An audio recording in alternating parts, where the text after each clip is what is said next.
L'info CMA TV en bref, une présentation de TSSCA depuis plus de 30 ans favorise le maintien à domicile pour les personnes en perte d'autonomie. 625-3301 ou tssca.ca. Télésurveillance santé Chaudière-Appalaches depuis plus de 30 ans favorise le maintien à domicile pour les personnes en perte d'autonomie, ayant des problèmes de santé, déficience physique ou tout pour apporter un sentiment de sécurité à la maison. En appuyant sur leur bouton d'aide, un signal est transmis à une centrale de surveillance Lifeline et un agent entrera en contact avec vous où que vous soyez dans votre maison.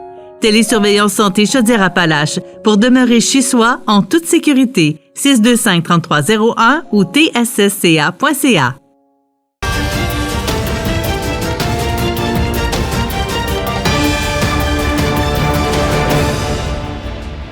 Bonjour, ici Marie-Ève Lamonde et voici l'info CMA TV en bref.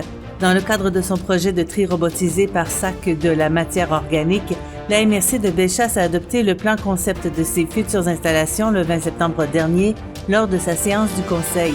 Le plan sélectionné pour la construction du nouveau bâtiment aménagé au lieu d'enfouissement technique à Arma comprend un bâtiment sur 2 niveaux, un système de tri robotisé muni de 2 robots programmés pour repérer et retirer les sacs de couleurs, un système de convoyeur, une presse à déchets, ainsi qu'un espace de tri intérieur. C'est finalement ce samedi 30 septembre que Saint-François-de-la-Rivière-du-Sud prendra des airs de fête avec la Journée agricole interculturelle organisée par la MRC de Montmagny et la municipalité. L'activité initialement prévue le 9 septembre dernier avait dû être reportée. Ayant pour but de remercier tous les travailleurs agricoles sous le thème Ensemble, nous sommes plus forts, les organisateurs souhaitaient à nouveau, avec cette deuxième édition, rassembler la population et les travailleurs agricoles dans une ambiance festive. L'événement se tiendra dès 15h sur le terrain extérieur du Centre des loisirs de Saint-François-de-la-Rivière-du-Sud. Grâce à l'entente de développement culturel liant la Ville de Montmagny et le ministère de la Culture et des Communications, la Société d'histoire de Montmagny a numérisé de nombreuses éditions de journaux locaux qui ont été ajoutées au catalogue numérique de Bibliothèque et Archives nationales du Québec, ou BANQ.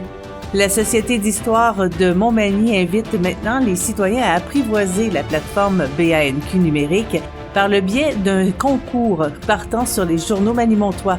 Le concours qui se déroulera du 2 au 20 octobre vous invite à faire des recherches dans le catalogue numérique de BANQ pour découvrir les réponses aux 15 questions dont les réponses se trouvent dans les éditions numérisées des journaux. Au sport, les Gaulois de l'ITAQ et du Cégep de la Pocatière l'ont emporté par 44-0 sur les Cougars de Chicoutimi le samedi 23 septembre dernier. Ce samedi, les Gaulois affronteront les Panthères du Collège Mérisy à Québec. Pour plus d'informations, visitez le cmatv.ca ou suivez-nous sur le fil Twitter X de CMA TV.